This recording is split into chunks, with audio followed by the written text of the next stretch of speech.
देख लेना। वह सुबह उठी और प्रार्थना करके रसोई में आ गई। चाय के लिए चूल्हे पर पानी रखा, फिर बच्चों को जगाया ताकि वो स्कूल के लिए तैयार हो सके।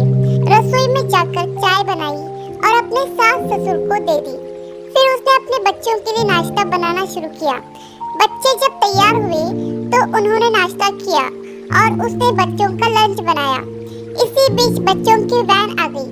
बच्चों को स्कूल भेजकर टेबल से बर्तन समेटे।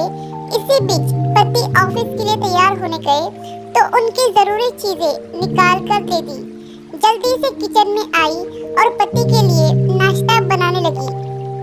एक पराठा और अंडा अभी बना ही था कि छोटी ननद रसोई में आई।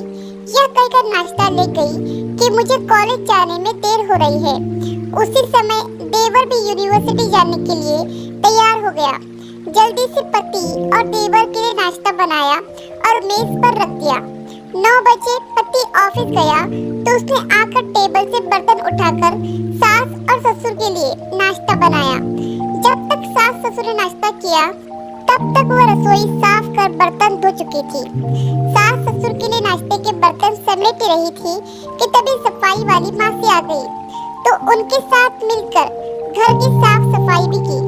मासी को विदा किया तो 11 बज चुके थे। तभी घंटी बजी और उसकी विवाहित ननद अपने 2 छोटे बच्चों के साथ आ गई।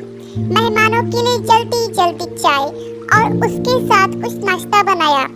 उस समय 12 बज रहे थे। वह जल्दी से रसोई में खाना बनाने गई तो सास की आवाज आई, आज अपने ननद के लिए कुछ अच्छा बनाना। उसने ननद के लिए स्वादिष्ट खाना बनाया और जल्दी जल्दी रोटी बनाने लगी क्योंकि 1 बजे थे और उसके बच्चे आने वाले थे। बच्चे जब स्कूल से आए तो उन्होंने मुंह हाथ धोए, कपड़े बदले और उसने उन्हें खाना खिलाया। तभी कॉलेज से छोटी ननद भी आ गई और देवर भी वापस आ गया। उसने सबके लिए जल्दी जल्दी रोटी बनाई और सबको परोस कर खिलाया। जब सब खाकर उठे तो 3 बज चुके थे और उसे अचानक भूख लगी। उसने मेज पर हॉट पॉट में देखा और एक भी रोटी नहीं बची थी। वह सब बर्तन समेटकर रसोई में जा ही रही थी कि उतने में उसका पति घर में दाखिल हुआ। उसे देखकर पति ने कहा, मुझे बहुत भूख लगी है, जल्दी से खाना निकालो।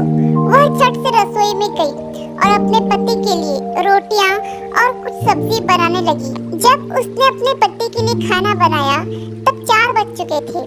उसके पति ने उससे कहा, आओ तुम भी खा लो। उसने आश्चर्य से पति की ओर देखा क्योंकि उसने सुबह से कुछ नहीं खाया था। वह पति के साथ खाना खाने बैठ गई।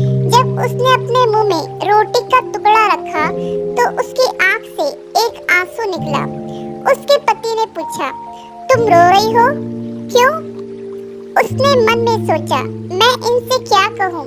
ये क्या जानते हैं कि ससुराल में इतनी मेहनत के बाद मुझे यह रोटी मिलती है जिसे लोग मुफ्त की रोटी कहते हैं।